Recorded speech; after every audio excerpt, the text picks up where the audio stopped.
بسم اللہ الرحمن الرحیم۔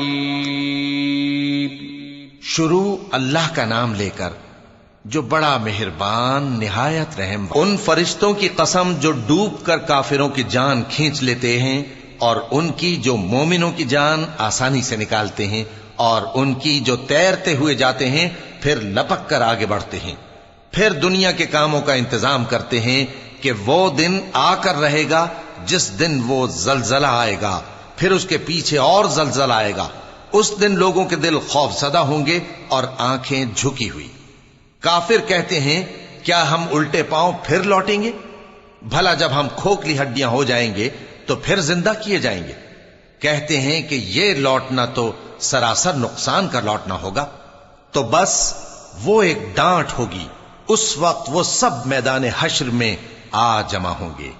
هل أتاك حديث موسى إذ ناداه ربه بالواد المقدس طوى اذهب إلى فرعون إنه طغى فقل هل لك إلى أن تزكى وأهديك إلى ربك فتخشى فأراه الآية الكبرى فكذب وعصى ثم أدبر يسعى فحشر فنادى فقال أنا ربكم الأعلى فأخذه الله نكال الآخرة والأولى إن في ذلك لعبرة لمن يخشى۔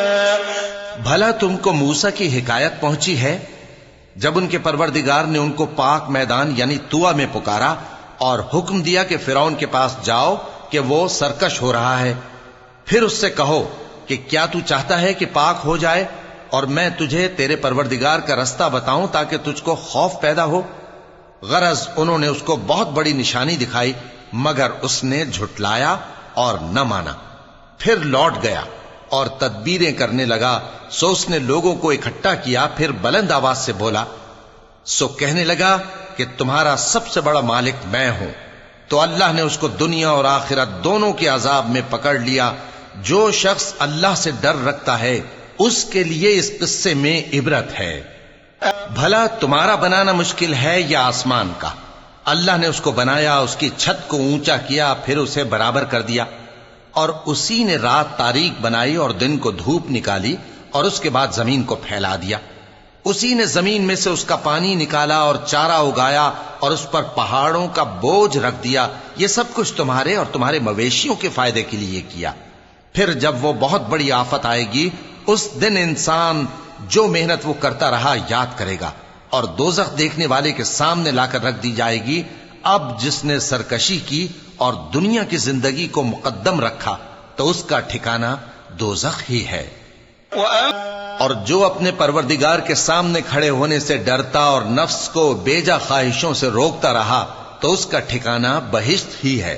اے پیغمبر صلی اللہ علیہ وآلہ وسلم، لوگ تم سے قیامت کے بارے میں پوچھتے ہیں کہ اس کی آمد کب ہے، سو تم اس کے ذکر کی طرف سے کس فکر میں ہو؟